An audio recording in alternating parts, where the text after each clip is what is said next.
Namo Buddhaya, Namo Amitabha. Hello everyone. So last video we look at what is the true nature of the mind, the true nature of the heart, the real mind, which is all pervasive. So today we're gonna look at the illusory mind. What is the illusory mind? So the illusory minds are when our six roots. The six roots are our eyes, ears, nose, tongue, body, and mind come into contact with the six dots. The six dots are like the six external sense objects, such as the forms, whatever that we see with our eyes, the sound that we hear with our ears, the smell we smell with our nose, the taste we taste with our tongue, and the touch we touch with our body, and dharmas. So dharmas means that whatever that impression left when we come into contact with the first five sense objects, there's an impression that will be left in our mind. For instance, you see someone, oh, so beautiful, and this person has already gone. But in your mind, you still think of him or her. Or you taste something that tastes so good. You have already finished your meal. But in your mind, you're still lingering on, oh, what you just had was so delicious and all that. So this is called dharma. Everything that is called dharma. All phenomena, all the impressions that is left from the first five sense objects. So when our six roots come into contact with the six external sense objects, our mind will give rise to a separation, the ability to discern, also called the consciousness. Or in the Yogacara school, the consciousness only school, this is called the sixth consciousness. The first five are the consciousness that works through the five roots, our eyes, ears, nose, tongue, and body. That's the eye consciousness, the consciousness that works through the eyes, eye consciousness, ears consciousness, nose consciousness, tongue consciousness, body consciousness, and the mind consciousness. This is called the sixth consciousness. The sixth consciousness is the ability to discern, the ability to separate. Like if you taste something, immediately you give rise to this thinking, oh, it tastes good, it tastes horrible, it's nasty. And once you give rise to this separation, the ability to discern, based on the external sense objects, then there is the attachment. If it tastes good, then you want to have more. So it gives rise to attachment. From the separation, the ability to discern, based on the external sense objects, then give rise to the attachment.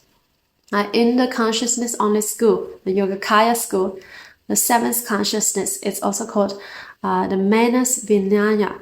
This is the attachment.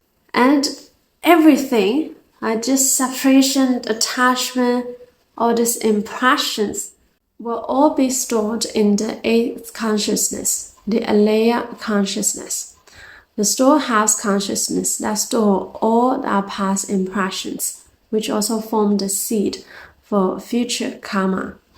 So although we talk about the eight consciousness, but it's really just one consciousness, but just different aspect of this one consciousness.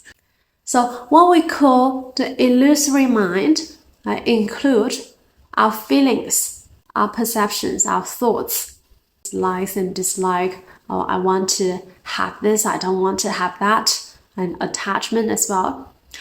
And also the mental activities. We don't just have one or two thoughts, but really a series of thoughts, a series of mental activities that also make up our karma. So all these mental activities, all these feelings, all these perceptions are based on the external sense objects. We call it the illusory mind. All this thinking, all this perception, these feelings will change when we come into contact with different sense objects, right? Why they're illusory? Because they keep changing all the time. They're not permanent. If you come into contact with something you really like, then you're happy about it, you want to have it. If you come into contact with something you really dislike, you don't want to have it, and you really hate it, etc. So all these thoughts, all these feelings, all these emotions, all these perceptions, they keep changing when the external sense objects change.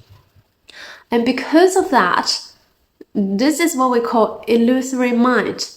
The mind of attachment, the mind of separation is an illusory mind. This is not the real mind because it keeps changing. It's not permanent. It's not unchanged. So that's why we call it the illusory mind. And so often in our everyday life, we identify with the illusory mind, right? We identify with our perceptions, with our feelings, with our emotions, with all these volatile mental activities, right?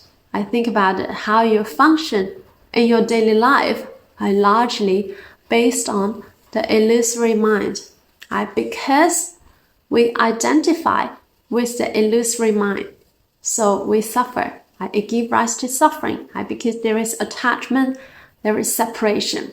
Right? Most people on earth, and they're not sure that we actually have this real mind. This real mind is this perfect awareness with no attachment and no separation. This ability of simply knowing, simply being aware. From that, you may have the likes and dislikes, the attachment, all this kind of thoughts. But this perfect awareness is always here. Just this simply knowing, without attachment, without separation. So we also talk about the eighth consciousness, the alaya consciousness, how everything goes into the alaya consciousness.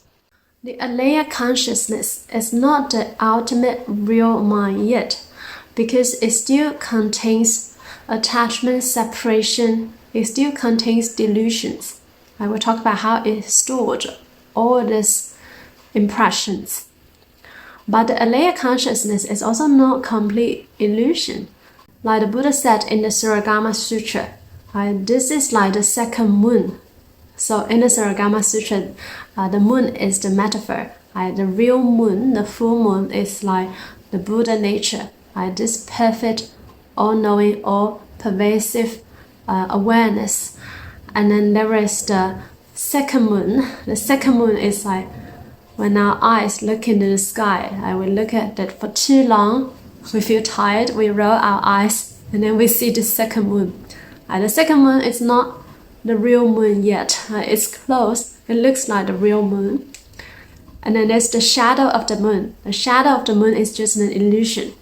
These are like our feelings, our thoughts, our perceptions, the sixth and the seventh consciousness. So the alaya consciousness is like the second moon. It is not the ultimate real mind yet, but it is also not a complete illusion.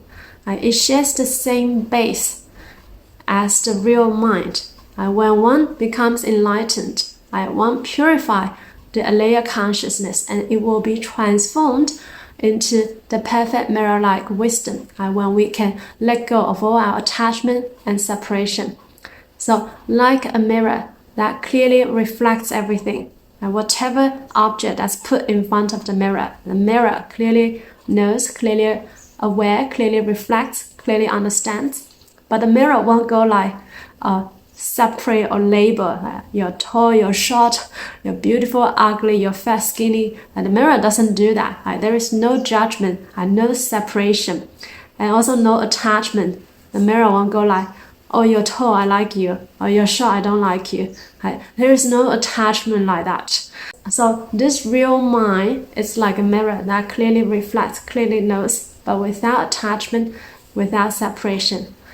Unlike how our ordinary beings function in our everyday life, we often, maybe almost in every moment of our life, we identify with our illusory mind. We identify with our attachment, with our separation, the likes and dislikes, etc.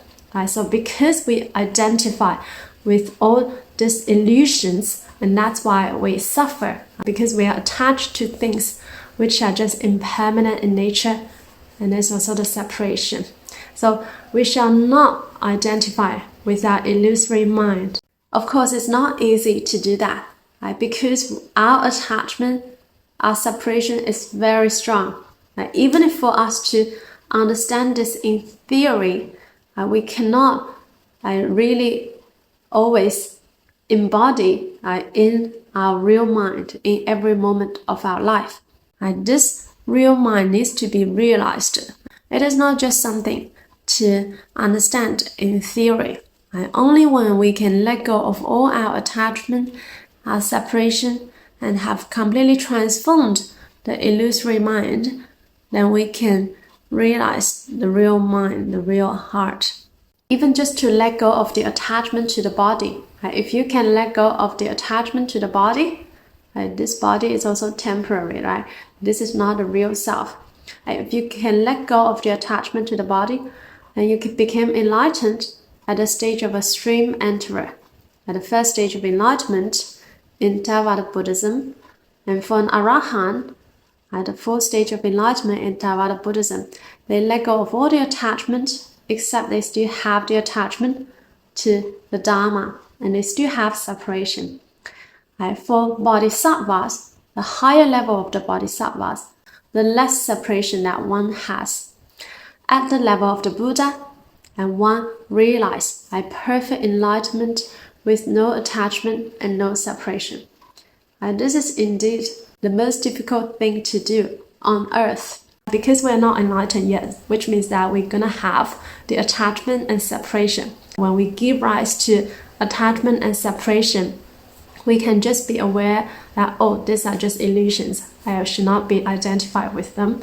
We can recite the name of Amitabha Buddha to help us transform the attachment to illusions, from illusions to the name of Amitabha Buddha, to infinite light and life. This resonates with our real mind, the real heart, the Buddha's heart, the Tathagata Garbha. So when we recite the name of Amitabha Buddha, we also use our hearing faculties to hear our own recitations. So to really lock the 6 roots. So the 6 roots are not running away with the 6 external sense objects. So whatever happened in your life, you're not easily moved. Instead, you are just being mindful of the name of Amitabha Buddha, then you won't be easily affected. And the Buddhas know that in the Dharma ending age, it's extremely difficult for beings to realize enlightenment by their own self-effort, to really let go of all attachment and separation. And that's why Shakyamuni Buddha told us about Amitabha Buddha. He told us to first recite the name of Amitabha Buddha to attain rebirth in Amitabha Buddha's Pure Land. In that way, we can transcend the cycle of reincarnation, the easiest. This is the easiest way for us to transcend the cycle of reincarnation without first realizing enlightenment. And once we are in Amitabha Buddha's Pure Land, we will be able to realize the perfect enlightenment. We'll be able to realize the true nature of our mind, the true nature of the heart. So I hope this helps. Namo Buddhaya, Namo Amitabhaya.